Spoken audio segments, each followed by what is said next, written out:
Hello, my name is Kalen Saito. Welcome to my dungeon.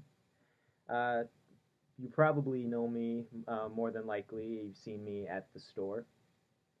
But for some of you, you know that I have started making music and that I have an album called Melodramedy that's releasing tomorrow, Friday, the 15th of June. And I figured to lead up to the release, I would tell my loyal three fans, hi mom, about my album, the thought process behind it, a little bit of the history of it, and just sort of go track by track and talk about what inspired them, what makes up the songs, what went into them, um, and maybe you'll have a better understanding of this album and maybe perhaps of me. So this album started literally at the beginning of this year, New Year's Day, January 1st, 2018. Before that, I had started dipping my toes in the water of writing my own songs. I had only played guitar for about, I don't know, maybe 5 months. Up to that point, 5 or 6 months. I played bass for about 2.5 years before that, so I kind of had a little bit of a basis to start guitar playing on. But I was at a beginner level still, and I was playing around with making my own music, mostly joke songs about various bodily excretions and genitalia and whatnot, and having a big or small dick, whatever was funnier for the song. Um, but I knew I wanted to try and make my own music legitimately. I wanted to try and expand my horizons and really push myself to create something new. And I do learn by doing. So I knew that if I wanted to get good at writing songs and making music, I might as well just actually try and do it. And so on New Year's Day, I was in Bend and I was hanging out at Townsend's, a little tea place that they have there. And I had a little notebook that I bought at a Walgreens to keep myself occupied during downtime. And I started busting out lyrics. I started thinking of melodies and songs and writing down chords that would go good with them. Most of those songs were shit. Most of those early songs, absolutely terrible. Immediately scrapped as soon as I had the opportunity. A few did make it up until the final stages, but at least it got me started. And that's when I started writing music. And then it just sort of grew from there, came up with more ideas, improved lyrics, come up with better lyrics. And it got to the point where I was like, hey, instead of just writing some music that, maybe I would just show some of my friends, play for some of my friends, or, maybe upload for free and, just have it be a little oddity for my friends and family to enjoy. I got to a point where I was like, no, I'm actually at a point where I'm making legitimately fun stuff that I think I want to take all the way. I want to make an entire album out of this. And here we are. Tomorrow, a full album is going to be released, starting from the very beginning of this year. So that's pretty much what went into it. A lot of things inspired the lyrics, although I will just be upfront and say that the the initial concept of the album was going to be about this relationship that I was in that ended during the writing of the album. So that kind of inspired some of the lyrics. There's some other things thrown in there too, but that's kind of what the basis was of what inspired a lot of the lyrics, this sort of before and after of that stage.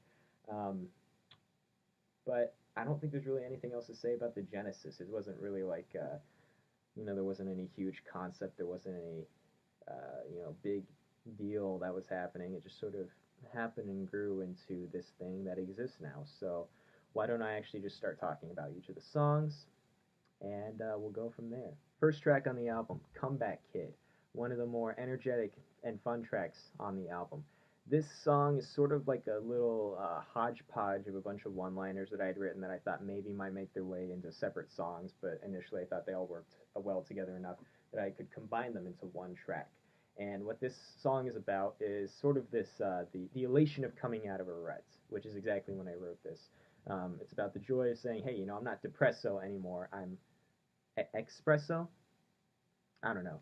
It's about being happy again. It's about feeling like you can take on the world because you just came from the bottom of your own self pity and wallowing in your own sadness, and then all of a sudden feeling like you can conquer the world again. You're 100% again, and so that's what this song is about. All the energy's there, all the fun is there, and it's very very vulgar. And I am not excited for my mom to listen to this song. And it's the first track on the album. Fantastic. The second song, MPDG, short for Manic Pixie Dream Girl. The genesis of this song came out of it was part of the first batch of usable songs that came out of my breakup, uh, where I was kind of comically riffing on this idea of obviously when it comes to relationships, love and affection, it's a two-way street. In order for you to receive it, you have to give back into it. And admittedly, during the tail end of the relationship I was in, it did definitely feel like I was putting in more than I was getting back out, and that ended up leading to the revelation that hey, maybe we don't work well in this relationship, and that just ended. But that's what I was riffing on is this idea of like, it's man, it's so hard sometimes to put in all this effort and love and affection when what if I just want love and affection showered on me? What if I just want all of that and no effort? And so I was joking on that because obviously no well-adjusted person actually expects that or thinks that. If you do, you're a dick. I'm sorry.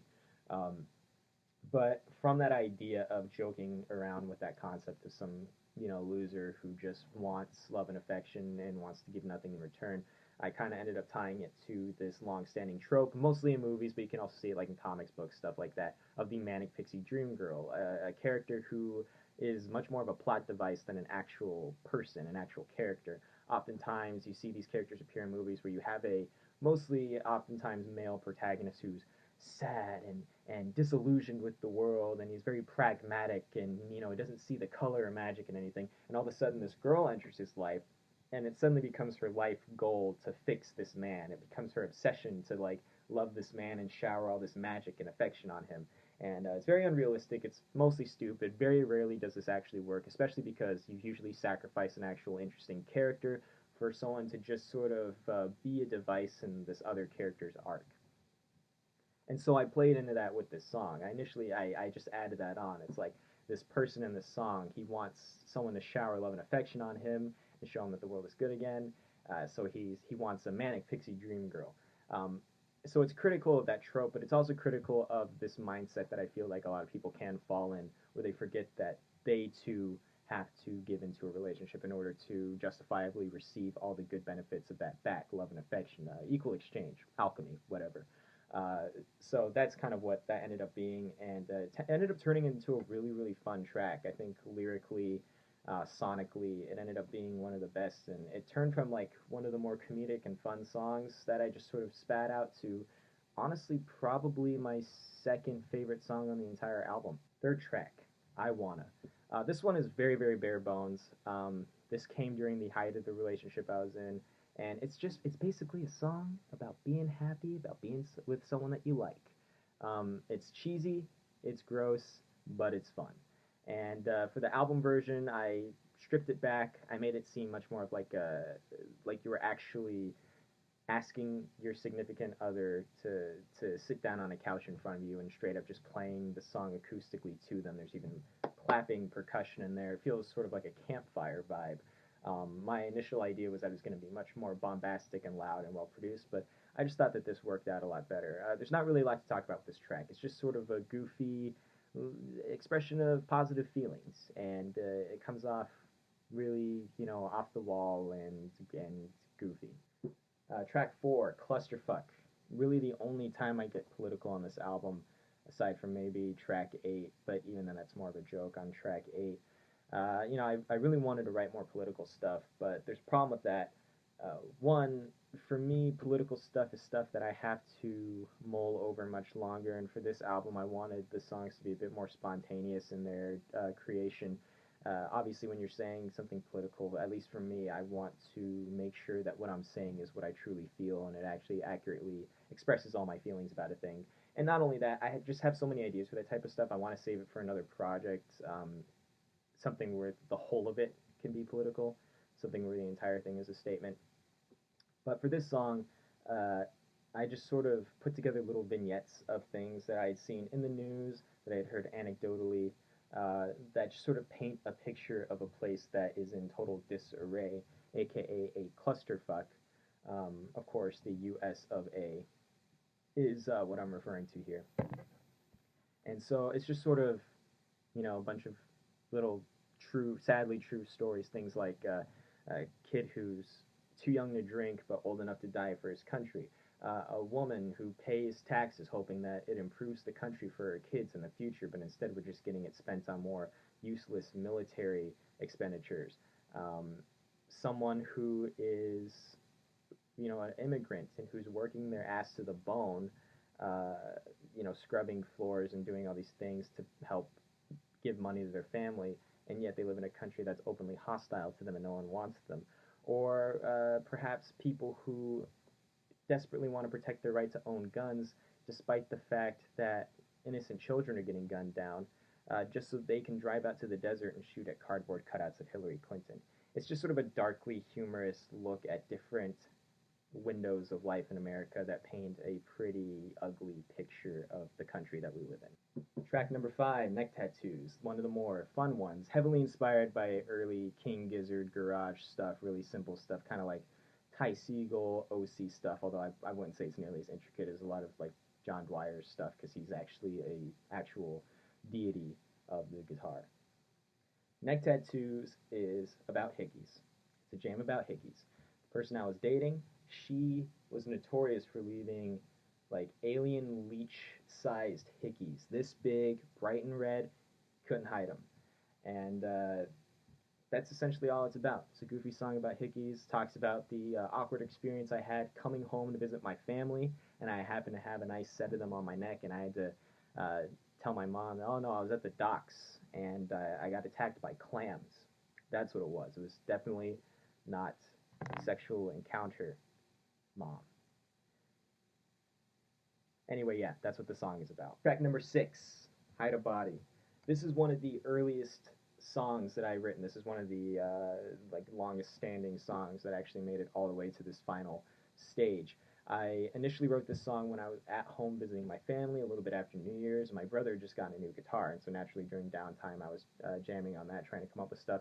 That's when I came up with the chord progression for the song, the melody, and yeah, it stuck the entire time. Lyrically, it is about the person I was dating who just at random times, at any time, always seemed to have some dark piece of information, some sort of fucked up factoid, if you will, ready. And I just sort of comically pointed that out and then realized it's actually not a bad idea for a song. And so I came up with this song that kind of highlights the darker side of their knowledge of their persona, this sort of hidden, hardened freak or badass hidden underneath this adorable facade, and comically stating, "Hey, I honestly feel like if worst came to worst, you would help me hide a body, and you would know how to do it." So that's what this song is about. And I really like the direction it ended up taking on this album. Initially, it was going to be much more stripped back, sort of like folky tune, but it kind of took like a little bit of a Western rock vibe. It's still kind of chilled out, but it's got a really cool atmosphere, kind of spooky, which kind of goes with the theme of death and fucked up knowledge going throughout it. So definitely one of my favorites. Number 7, I'm Okay, I Promise. From the first line of this song, you will know that that title is a lie. Um, yeah, so this song was the first usable song out of the initial batch of things that I had written when I broke up with the person I was dating. It was my first relationship, and so as you don't shake off a first relationship that easily. It bites. And when that happened, naturally at this point, having been writing songs, I initially went for this new form of therapy I discovered where I pick up a guitar and I write lyrics and I try and make a song out of it. And I wrote a ton of songs, and I'll get into more detail about that actually with a later track, but most of them are garbage. Most of them it was just me trying to get things off of my chest. It didn't actually work well as like an artistic piece. But this one was the first one where it was actually usable, and that's mainly because I didn't take myself so seriously on this one. This one is straight up humor. It's essentially about someone, I mean, I guess me, but it really can be applied to anyone, trying to put on a facade of being okay, being mentally sound, being hunky dory, but actually, of course, mentally being in a rut, not feeling well at all. And there's a lot of just comedic moments that come out of that, and it is one of my more favorite tracks just because I think this one is the most overtly comical. This is where I feel like you can make the strongest argument that this album could even be considered like a comedy album, although I don't feel like that's the main focus. It's just sort of a byproduct of my writing. Um, but yeah, overall, I think it's just fun because it's goofy, and I'm hoping that a more serious thing that could possibly be extrapolated from this, even though I highly doubt it will be, is to maybe check up on your friends more, because I think it's much more of a common occurrence than we think that people do try to actively hide anguish that they're going through. They try and put on a face, and you often see like obvious signs that maybe they're not doing so well, and but you say, ah, but they say that they're doing okay, so maybe I don't. It's better to actually talk to people that you care about and make sure that they are doing okay. See what you can do to help them out. Track number 8, Work. This one is probably the most aggressive, fast, loud, angry song on the album, but it also happens to be one of the most adorable songs on the album. This song was birthed out of this period of time in my relationship where I was super frustrated with work because we just had this period of time, like I think almost like 3 weeks, where our jobs kept us apart for really, really long periods of time. And it was just sort of this venting of frustration where it was like, oh, you got to take these extra shifts so you can make rent. And I have to go from a morning shift, and then I have to go to school. And then by the time I get out of school, I'm going to bed. It's like, where's even the time for us in there? And so I turned that into a song. And I was like, how can I amp this up near the end? And so I decided, why not just go full anti capitalist? And that's what I did.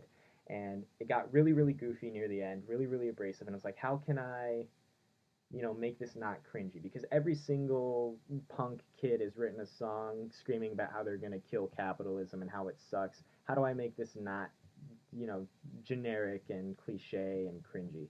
And I think the ending of it's 2 words, but I think it actually ties it around and actually makes it kind of endearing and adorable. So hopefully you see it that way too, because I thought it was a pretty good end to the song. Second to last song, track number 9, The Song You Get. So this song is a song about songs. Um, when I was finishing up this album, after I had had my breakup, I knew that I wanted to have a song that reflected on the relationship on a macro level, a more macro level than a lot of the other songs that I had written did. And as I had already stated, after that happened, after that initial breakup, I immediately took to my notebook, I immediately took to my guitar, and I tried to write a bunch of songs, try and get these feelings out, and most of them were absolute shit. Unusable, whiny, the prose is terrible, terrible word choice, cliche, like way over the top, and even though the album is called Melodramedy, there were songs that were actually just way too melodramatic for me to use. In the end, there ended up being only one song that I felt decently summed up the entire sort of relationship that I had written, and that song was called Black Curls and Blue Cheese. And that song was really cheesy, it was really wordy, but at the time I felt like that was the best sort of reflection of everything that had happened. And I sat on it for a while, and then we actually started finishing up recording the album, and it got close to the time where I was going to record that song.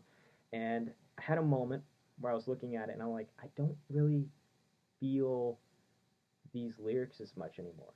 And that happens with a lot of artists. You write a song, you feel it, and then you sit on it for a while. When it actually comes time to finish it up, things have changed. You've moved on from certain things, or your mindset has changed. You view things a different way. You're in a better headspace, and then you realize, oh, the song isn't really reflective of me anymore. So I have to decide: do I just finish the song as it is and say, hey, this is just a snapshot of me in time? It's not necessarily how I feel now, or do you change it?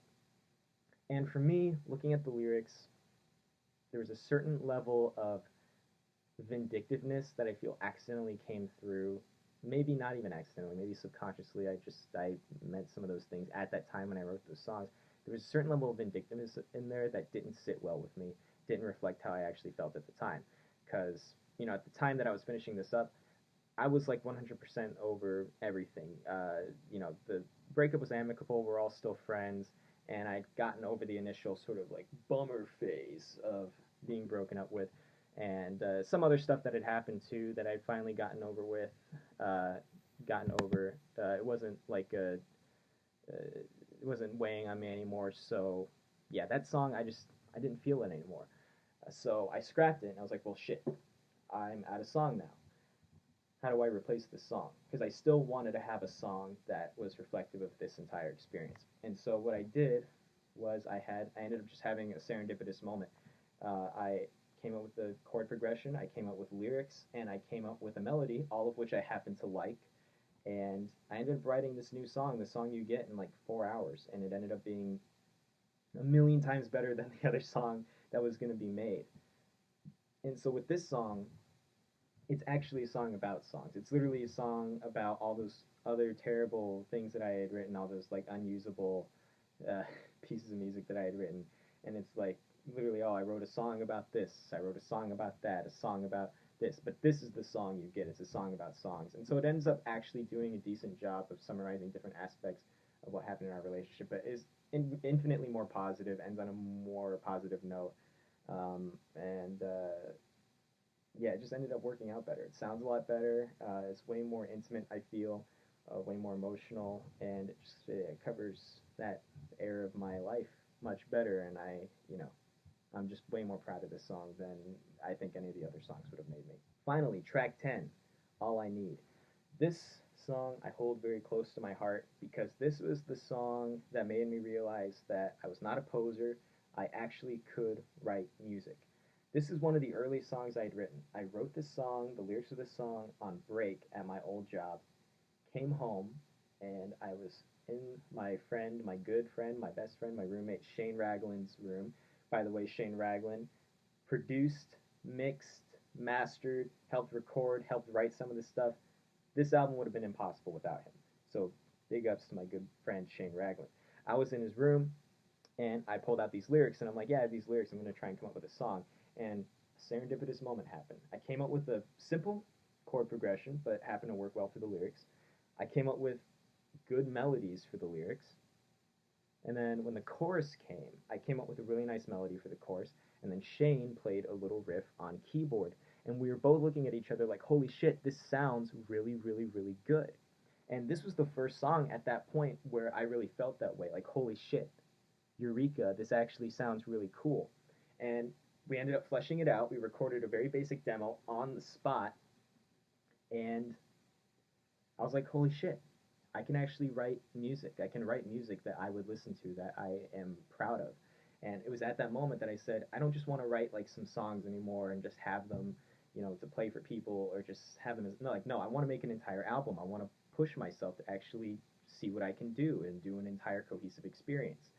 And that's what it was. So that's what All I Need is for me. It just proved to me, holy shit, you're not a fake. You can actually do this. And the song itself is one of the more triumphant songs on the album. Uh, it's basically about having such a good time being with someone that you wonder if you even really need to accomplish any of the other larger scale goals for yourself. Um, I try to generalize it in the song, but there's definitely lyrics in there that point more to my experience as an artist. I have so many lofty expectations for myself. So many projects, comics, animated shows, albums, things like that, books even that I want to make. I want to have my name be attached to different pieces of media that people enjoy by the time I die, which, based on our current presidential regime, could be fucking tomorrow. So I have these really big expectations for myself.